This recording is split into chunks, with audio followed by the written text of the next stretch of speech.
अहम तस्वीरें आप देख रहे हैं। मल्लिकार्जुन खड़गे की पुस्तक विमोचन कार्यक्रम में हिस्सा लेंगे मुख्यमंत्री अशोक गहलोत। ये सबसे पहले तस्वीरें आप देख रहे हैं फर्स्ट इंडिया पर।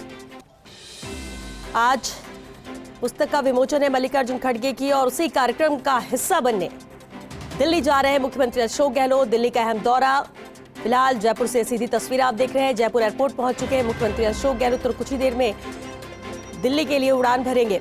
मल्लिकार्जुन खड़गे की पुस्तक विमोचन।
और ये खास मौका है क्योंकि मल्लिकार्जुन खड़गे के कांग्रेस अध्यक्ष के रूप में 1 साल पूरा हुआ है और इस मौके पर ही इस किताब का विमोचन किया जाएगा।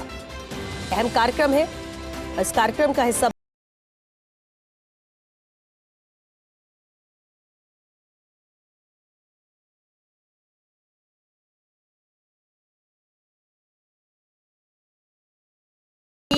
मल्लिकार्जुन खड़गे के पहले से बुक करवा दी फ्लाइट वगैरह, चार्टर्ड फ्लाइट। क्या बीजेपी वालों ने पहले से चार्टर्ड फ्लाइट्स बुक करवा ये कहना है। बल यहाँ बाहर ले आएंगे लोगों को। हाँ, विश्वास नहीं उनको इंडिया पर। अरे बूम नीचे रखो। हमें भी विश्वास नहीं है क्या?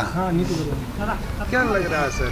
देखिए 5 राज्यों में बीजेपी नहीं आ रही है, आप समझ सकते हैं। 5 राज्यों में बीजेपी नहीं आ रही है और राजस्थान में तो अंडर करंट ही चल रहा है।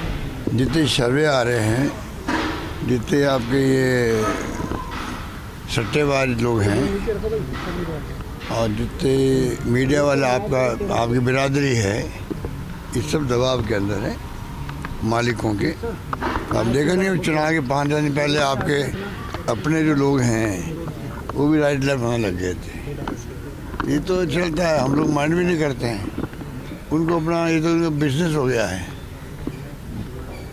मतलब मीडिया वालों का बिजनेस टाइप हो गया ना। मतलब मिशन कहाँ रहा है? मिशन तो रहा नहीं, बहुत कम लोगों का मिशन है, बाकी बिजनेस है। तो बिजनेस जब मिलता है वो वोट लेते हैं।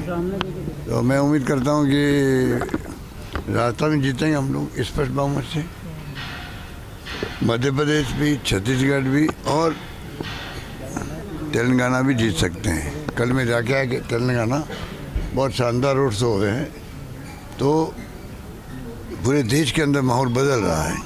और जो मोदी जी के जो नैरेटिव है वो फेल हो रहे हैं। मोदी जी के नैरेटिव बन नहीं रहे हैं जो बनाना चाहते थे। उदाहरण राजस्थान है, 5 साल चीफ मिनिस्टर, प्रधानमंत्री जी, अमित शाह जी, केंद्रीय मंत्रियों की लाइन लगी हुई थी, और यहाँ लोकल नेता गायब थे। जितने ही मुख्यमंत्री के नाम चल रहे हैं वो तो सब गायब थे, वो कैंपेन कर ही नहीं पाए। पर नैरेटिव जो बनाने की कोशिश की थी धार्मिक भावना भड़का करके, वो मैं प्रदेशवासियों को धन्यवाद दूंगा कि वो इनके जो टिप्पणियाँ थी उन्हें प्रभावित नहीं हुए, कि वो जानते सच्चाई क्या है। सच्चाई क्या वो जानते थे। कन्हैयालाल जी को लेके बार बार अरे इतना बड़ा मर्डर होगा, मर्डर करने वाले इनकी पार्टी लोग थे, उनके फोटोग्राफ्स, उनके साथ में इनके प्रोग्राम, उनको बचाने का थानों में इनका सिफारिश करना, सब इनके लोग थे। और हमने तो पूरा जो कुछ हमने जो सांत्वना देनी थी 2 घंटे में पकड़ लिया हमने उनको, उसके बारे में बात नहीं करी। 2 घंटे में मुझे पकड़ना बड़ी बात थी, वरना आग लग जाती। और उसके लिए कुछ नहीं। तो ये चले गए हैदराबाद सब लोग। ये किस मुँह से बोले थे यहाँ पर? हैदराबाद गए अधिवेशन गए, घटना होने के बाद में गए, नेता प्रतिपक्ष भी गए, गुलाम नबी कटारिया जी भी गए, सब लोग गए। ये किस मुँह से बोलेंगे? पर हाँ ठीक है, तो इन्होंने खूब कोशिश कर ली, और बाकी तो बोल ही रहे, मैं क्यों रिपीट करूँ उनको। इनकी तमाम मुख्यमंत्रियों की भाषा वही थी, गृह मंत्री जी की, प्रधानमंत्री की भाषा एक सी थी। तो हमने तो अपने चुनाव रखा है लोकल, विकास के मुद्दे पे रखा है, परफॉर्मेंस पे रखा है, गुड गवर्नेंस पे रखा है, कानून पास किए एक से बढ़ के एक, उस पर रखा है, और गारंटी दी उस पर रखा है। बस वहीं तक सीमित रहे हम लोग, तो ये मेरा मानना है। सर, कर्नाटक और मध्य प्रदेश का उदाहरण आपके सामने है सर। किस तरह से सरकार चुनी हुई सरकार को गिराने की कोशिश, क्या आशंका यहाँ पे भी है अगर आपकी पार्टी को बहुमत मिलता है, आपके विधायकों को या जो निर्दलीय बागी है उनको ले जाएंगे?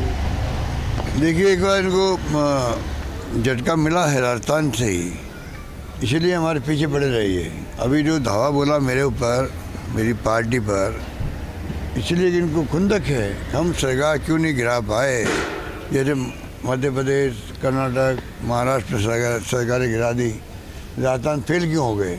ये खुंदक इनके दिमाग में बैठी हुई है, उसका बदला लेने के लिए वहाँ उस वक्त नहीं गिरा पाए, अब सरकार हरा के दिखा दें, ये इनका दिल के अंदर भाव थे। इसलिए ये पूरा धावा बोला, उस ढंग से कैंपेन किया, उस ढंग से अपने टिप्पणी करते रहे, भड़काने वाली बातें करते रहे, पर उसमें फेल हो गए, मेरा मानना है। बीजेपी प्लान बी पर भी काम कर रही है, फ्रैक्चर्ड मैंडेट की सूरत में बीजेपी लोग इंडिपेंडेंट। और सर फर्स्ट इंडिया के 10 साल पूरे हो गए, आप उसमें क्या कहना? बहुत बधाई है, शुभकामनाएं। जी जी जी फर्स्ट इंडिया ही है, जी जी सरकारी चैनल है वो तो, जी जी हम तो उसको मानते हैं, सरकारी चैनल मानते हैं। जी। अब सरकार किसी की आती है उसका बन जाता ही है, ये भी नहीं कहा चाहते हैं। सर, आप खड़गे जी के बुक लॉन्च, इसलिए जो है फर्स्ट इंडिया का मैनेजमेंट को बधाई कि उन्होंने बहुत ही अच्छे ढंग से इसको कम समय में पॉपुलर किया है, क्योंकि इनका तो इनका स्टाइल अलग है। इनके जो संवाददाता ने इन्फॉर्मर होते हैं जिलों के अंदर भी, तो इन्फॉर्मेशन देने में वो सबसे आगे रहते हैं। उसे हर व्यक्ति देखता है, हर परिवार देखता है भाई कि इन्फॉर्मेशन जल्दी में मिल जाएगी। अपने मन मॉडल है, उसमें मैं समझता हूँ ये अलग मॉडल ही है, चल रहा है। शुभकामनाएं मेरी। शुक्रिया। सर, खड़गे जी की बुक लॉन्च के लिए आज जा रहे हैं, इस पर भी क्या कहना चाहेंगे? गहलोत साहब, चेहरे पे मुस्कान है, कॉन्फिडेंट है आप, कितनी सीटें जीत रही कांग्रेस पार्टी? गहलोत साहब, कितनी सीटें जीत रही, चेहरे पे बहुत आत्मविश्वास। ये मैं नहीं कह सकता कितनी सीटें जीतेगी, क्योंकि मैं कभी कैलकुलेट करता नहीं हूँ सीट वाइज। कभी मैं उन लोगों में हूँ जो कभी कैलकुलेट करता नहीं हूँ कि कौन सी सीट क्या होगा। पर बाई एंड लार्ज जो माहौल लग रहा मुझे अंडरग्राउंड वाला लग रहा है। ये बातें मैंने आपको क्यों कही है, जो राजस्थान में पिछले 2-3 महीने से लोग मिल रहे हैं, बातचीत होती है, गांव के शहर के टिप्पणियाँ आ रही है, उन लोगों की जो मतलब राजनीति में नहीं है, उससे मेरा अंदाज है कि इस बार सरकार रिपीट करने का लोगों का माइंड है। माई बाप तो जनता ही होती है, उनका फैसला हमें शुरू जारी रखेंगे। हम तो विद ह्यूमिलिटी, विद नम्रता के साथ में स्वीकार कर लेंगे। 3 तारीख को दोपहर तक जैसे परिणाम आएंगे और हम उस फैसले को विनम्र भाव से स्वीकार करेंगे, चाहे कोई फैसला कुछ भी आए। मेरे को लगता है इस बार रिपीट होगी, इतने मैं कह सकता हूँ। ठीक है। Thank you so much.